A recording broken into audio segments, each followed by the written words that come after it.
You and your doctor. The content, information, and opinions expressed during the related show are those of the show personalities and guest alone, and not those of Vic Canellis Media Group, its parent, affiliates, or stations. VCMG Live is not responsible for any content, information, or opinions expressed. User bears full responsibility for their reliance on such content, information, or opinions. Presents You and Your Doctor, teaching you to live a longer and healthier life. Proudly sponsored by All County Healthcare, where people are the heart of our business. All County Healthcare is a Medicare certified agency where one call will service all your home care health needs. For more information, call 954-717-7027 or visit our website, allcountyhealthcare.com. Now, let's get informed to living a longer and healthier life. Here is your host for today's show. Hi everybody, welcome back to another episode of You and Your Doctor, sponsored by All County Healthcare. We are a certified home healthcare agency servicing Palm Beach County, Broward, and Miami-Dade, and we can be reached at 954-717-7027. I am your host, Louise Gomez, and today we have Dr. Ginge Brien, sorry. No problem. And you can reach him directly at 954-536-4903, and the email is drgbrien@gmail.com, and his specialty is internal medicine, metabolic medicine, anti-aging, and regenerative, as well as geriatric. Thank you so much for coming to the show, Dr. Brien. My pleasure.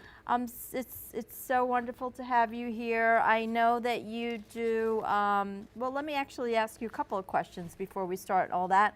Can you tell our listeners a little bit more about your experience, your background, your education, and whatnot? Okay, so I grew up I'm originally from Canada, grew up partly in Israel. I did my medical school at Sackler University in Tel Aviv, Sackler School of Medicine. And then I did my residency at Beth Israel in New York. Mm-hmm. And then I came down here and I went into primary care for HIV. And then I left that, and I was in the jail system for a while, not me personally, just okay, as working as the doctor for the jail. And then, though that is an ongoing joke with an old friend of mine. But, and then I went into practice in the area of Century Village, working with the older population and being on staff at North Broward Medical Center. I think it's Broward Health North now, and worked there for many, many years. Mm-hmm. And now I'm in my own very small VIP concierge type okay. practice. So I was going to say, so I guess you get a lot of referrals if you're doing this type of concierge. It's all it's generally word of mouth, and it's, people, the way medicine is going today, the care isn't there, and so people don't, you come out of a hospital, you don't know what you're doing, you've got all this list of medicines, they don't know what they're for, what they do, and so I come in and I help clear that up, I help them understand what their health problems are, who they need to see, as far as help them get in to see the specialist and manage that, and help them know when they need to go to the hospital and stay out of the hospital for their greater good. Mm-hmm. How did you get to come to know All County Healthcare, if you want to share Well, that? actually, I took care of a couple patients of All County. I won't mention their names, Sure. but I have to say All County provides a service called intrapulmonary ventilation, which literally saved this man's life and his breathing. So it's wholly underutilized. Anybody with COPD, emphysema, anybody post-COVID syndrome, and I'm sure there's other great usages there, should be, the pulmonists in the area should become aware of this procedure, this activity that you can use at home. It's partially, I think, covered for a certain amount by insurances. They should be using it because it greatly improves your lung function. So this is for like people with maybe COPD? Emphysema, post-COVID syndrome, maybe cystic fibrosis. These problems where they have chronic phlegm, etc. Interesting. So as far as your patients, what's the age range of the patients that you see? Today I'm really taking care of people that I try to stick between 18 and 105. Okay, so you actually, it sounds like you actually had a patient at that age. Well, I get younger than 18 that want to come to me that are the peds, and occasionally I'll do the favor, but generally I try to stay in adult medicine. So what are the types of patients that you like to see? Like you? Complicated, very sick. Oh, okay. The ones that need help. My direction today is really teaching people that if they change what they eat, they can generally, over a period of time, get rid of most of their health problems. So it's back to basics, right? As a Back- kid, yeah, we learned absolutely. you are what you eat. You right? are what you eat, I absolutely. mean, I've heard that, and nowadays you go to the supermarket and it's like you pick up a box and you read it and you're like, is this even food, right? Right. So, to go down this pathway, the reality is, we in America have been good. We followed they claim we don't follow, but we followed the American diet rules. The American diet rules are absolutely garbage. They're making us sick. But they're mandated, and so if you're going to school, that's what you're going to get. If you're in the hospitals, you're going to be given a diet based on that. That diet is making us sick. And so our understanding of nutrition is wrong. And I'll just say for the record, I even though I am a doctor, I didn't get my nutritional learning from medical school. Right, that's what they all say, right? There's nothing there. You get the party, party line. You're told what to follow, and it's the same thing for anybody going through school for nutrition. Right. And so, if that's that's your sum total understanding, and that's where you stop, you know nothing. Right. And so, unfortunately, when you go to the hospital, you're given, let's talk about somebody who's a diabetic. You go to the hospital and they give you 1,800 calorie American Diabetic Association diet, which most of it, if I'd drop dead seeing my diabetic patient getting a glass of juice in the morning, orange juice. I mean, you might as well just pump them through with sugar. Right. So. And that's what they're recommending. And that's what they're recommending, First thing in and the that's morning, what they're doing. Yeah. So, I guess where I would go before I go into where we should go with the diet is the fact that everything that we think we know, that we've indoctrinated, that we've internalized regarding nutrition is wrong. I don't think there'd be anybody here who doesn't think that vegetables and fruit are good for them and that are necessary. Right. And that I'm sure that if there's any vegetarian here, they've stopped listening right this second because they believe that their life is better from eating vegetables and eating only vegetables. And I have personally never met a sane or healthy vegetarian.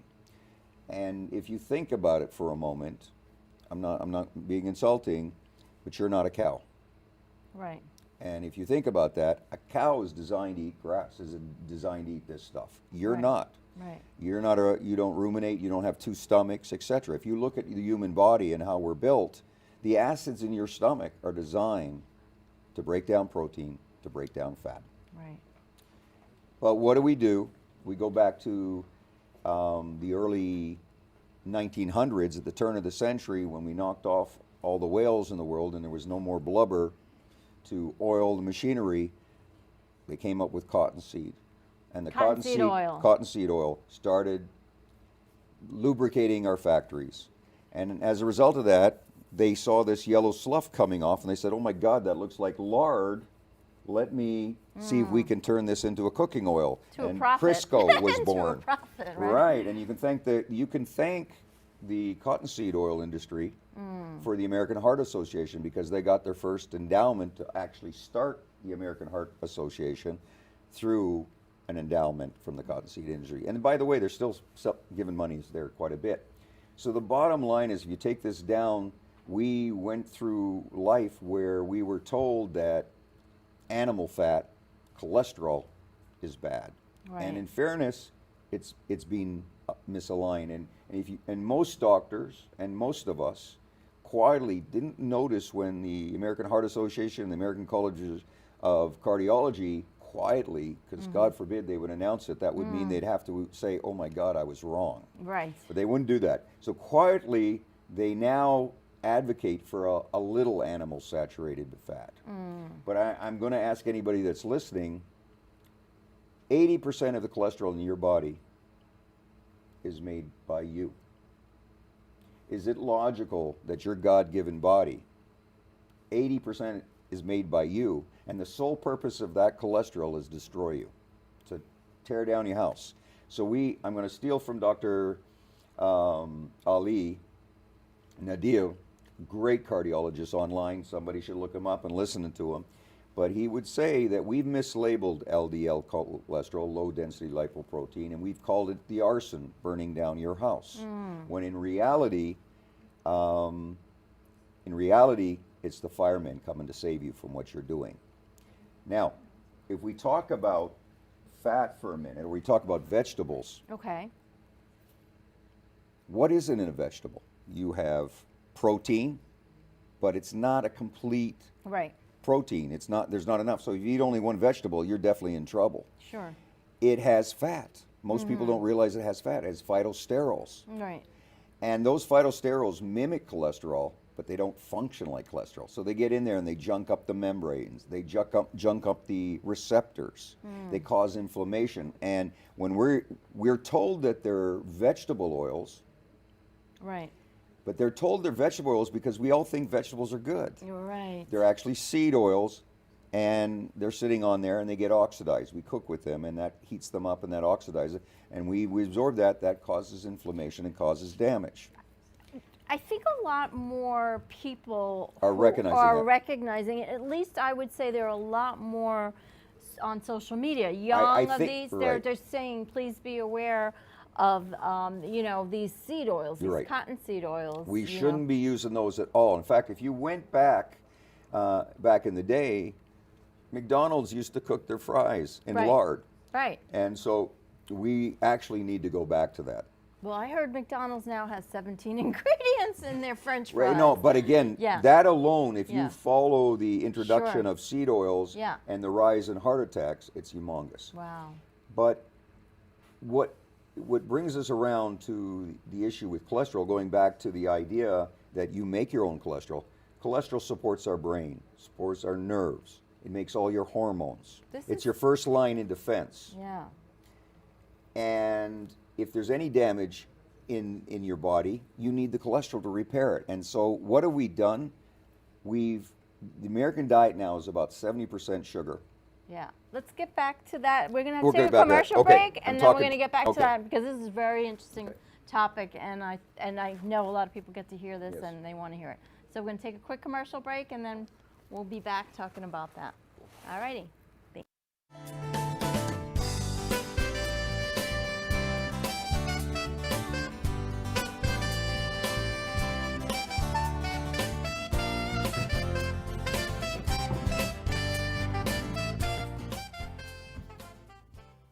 All County Healthcare has exciting news for any and all patients with COPD or other respiratory ailments. Listen to what renowned pulmonologist Dr. Keith Robinson has to say. Hello, I'm Dr. Keith Robinson, board-certified pulmonologist, medical director at Fusion Health Pulmonary Rehabilitation, and a board member with the American Lung Association of South Florida. We have exciting news for patients with COPD. We now offer IPV therapy at home, which has been demonstrated to improve airway clearance, decrease hospitalization, and improve quality of life of patients with COPD.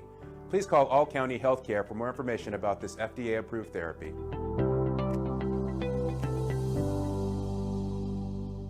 For further information, call All County Healthcare now at 954-717-7027. That is 954-717-7027, or visit our website at allcountyhealthcare.com. You can also find us on Facebook, YouTube, Twitter, Instagram, and LinkedIn. Remember, All County Healthcare always puts the patient's needs first. You are listening to You and Your Doctor, Living Longer and Healthier, an informative show that helps you find answers to questions you always wanted to ask, but did not have that somebody that could make a difference in your life. Call into the show if you have a question at 888-565-1470, and we will put you on the air to inform all our listeners. Now, back to our show. Thanks for coming back, everybody. We have Dr. Brien. He can be reached at 954-536-4903. The email address is drgbrien@gmail.com. And Dr. Brien, I'm really enjoying this conversation as far as we were talking about oils and whatnot.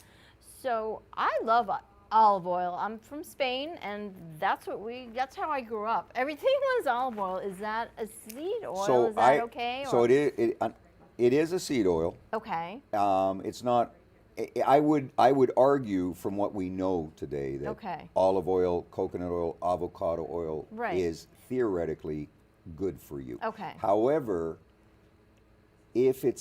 are you getting pure? So you have to check the source. You need to check the source, Check the and you source. want to make sure that it's not been sitting on the shelf under the sun Right. in plastic Sure. container, Right. picking up microplastics and being oxidized, because all these oils get oxidized, they go in our system and cause a problem. Right. So just to take you down the line a little bit further here, because I jumped into the plants here for a second, is the bottom line here is going back to the cholesterol. There's something you can look up online. Look up the cholesterol paradox. Anybody, and I want you to hear this now, anybody with low cholesterol has a higher all-cause mortality than somebody with high cholesterol.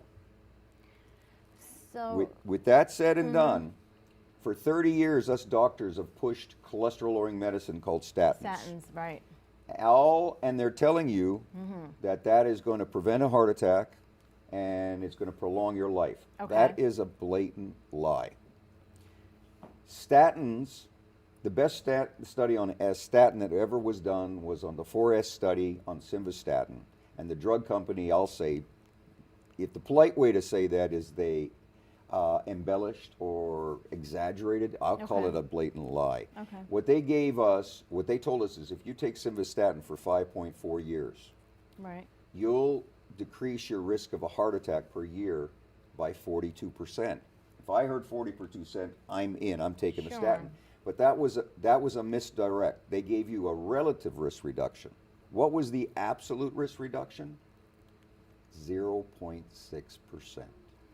If you took it for 5.4 years. In other words, I'm not doing nothing for 0.6, but they didn't discuss the problems and the side effect. And we know today that anybody who's taking statins for long term, I don't need even to look. I know that their arteries are going to be calcified because it blocks vitamin K2 production.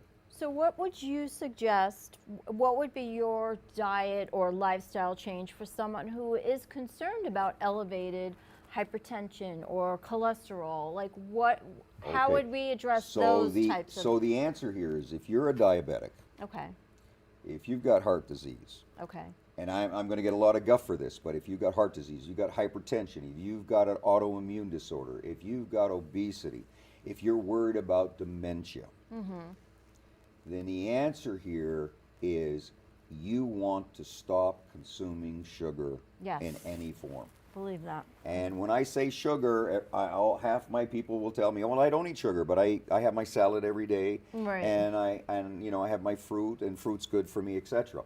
Well, the major sugar in fruit is fructose, which is infinitely more toxic than glucose. So it's the spikes in the sugar, right? The spikes that we get Well, when we eat it? what happens when you eat a sugar, Yeah, the minute you put something sweet on your tongue, right. you spit it out because you don't want the so-called calorie. Calorie is a misnomer, but we'll use calorie for the Okay. moment, right? And you brush your tongue, wash it. It's too late. Your brain has already surmised that you're ingesting something. It's going to secrete insulin. Insulin causes weight gain, Right. causes increased appetite, and it causes inflammation. And so that gets released. The sugar goes down. Then it causes a release of sugar. If there's no sugar, then you make the sugar. Okay. And therefore you're on this chronic roller coaster of up the insulin, down the sugar. Right. Now, let me just ask you a small question. Sure. If you were a recovering alcoholic, God forbid, does it seem sensible for me as a doctor to say, here, have a glass of alcohol, and I'm going to give you a pill so that your body can handle the alcohol a little bit better? Does that make any No, sense not at whatsoever? But here in diabetes, instead of being serious and saying, if you want to get over diabetes, if you don't want to be a chronically ill patient, What do you suggest? stop ingesting sugar of any kind. You can't have rice. You can't have fruit. You can't have salads. You can't. Change oh, of I lifestyle. forgot. Change So, of life a change completely. of lifestyle. Yes. Right. So diet as an exercise, and what else Yeah. would be considered a? So in the change of lifestyle here, you want to be on a high animal fat diet and a mild to moderate animal protein. And if you go there and you do it for 1 month, you will find that just out of naturally, you're going to feel better, you're going to sleep better, you're going to function better. High protein. Can you repeat that again? What is it? High animal saturated fat, Okay. which is, we're talking percentage-wise, I'm saying 70, 80%. Okay. So what would be a daily? 15, 20% animal protein, Okay. and go with that. And in fact, what I promote is the carnivore diet. And I'll give you an example. I do have a patient who was 340 pounds, Wow. diabetic, Wow. sleep apnea, Of course. kidney stones up the wazoo. His blood pressure was high blood pressure. His blood Sure. pressure was never controlled. His blood pressure was running when he brought me in 170s over 110, which Wow. is deplorable. Yeah. His sugars were running in the 300. He was on 2 medicines, and he had sleep apnea. He was just feeling really lousy, and of course the kidney stones were killing him slowly but surely. So I told him, I says, listen, I'm not sure you're serious, but if you're serious, I'm willing to help here. So I convinced him to go on a carnivore diet. Okay.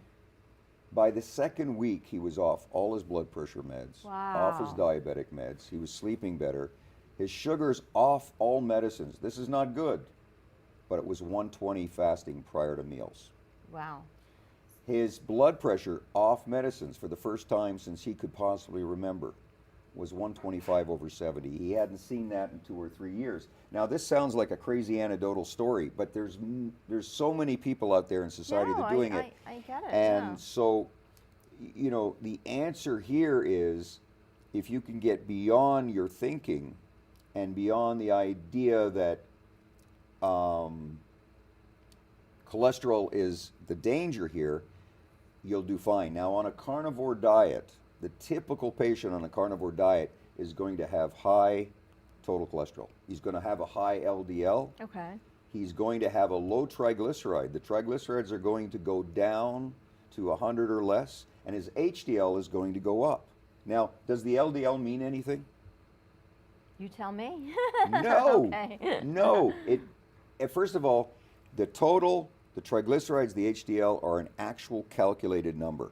So they the machine looks in and counts all the cholesterol in a certain amount of blood. The LDL's calculated. They're not, doctors are not performing the right test. The LDL's high, you go on a statin. If you're on a statin, which is like there, you're guaranteed, you're more likely down the road to develop a stroke, a heart attack, diabetes, and dementia. And it's in the literature. You can't fight me on this. So go ahead. I was going to say, so Dr. Brien, we have about 3 minutes left. Okay. So I would say I usually like to ask, you know, closing out, what do you suggest, a person who's listening right now, what do you suggest could be their first action steps or lifestyle changer? Like, what is a simple thing we can leave our audience with if they want to start creating a better lifestyle? Well, if you don't have any serious medical conditions where you're not on any medications for the moment, then I recommend there is a free carnivore summit with all the world experts online that you can go look up. Okay. It's starting on June 19th. You got Ken Berry there, you got Dr. Seawise, you've got the Professor Bart, you're going to have a Dr. Chaffee, and a slew of great people who are giving valuable information. And it's free. Go there, check that, listen, and then you can follow them online, and they will actually lead you on exactly how to start. And it's very simple, per se. If you have medical problems, you want to get in touch with one of these doctors or even myself, and I can help you navigate going that way. Perfect. So we have 1 minute left. I'm going to make sure I give everybody your contact information so they can get in touch with you. You can reach Dr. Brien at 954-536-4903. drgbrien@gmail.com. Thank you so much for coming to the show. My I learned pleasure. a lot, and Thank I you. appreciate you. You're so passionate about what you do, and I appreciate that passion. And thank you so much. All right. Thank you very much. It was my All pleasure. right, absolutely. Great show.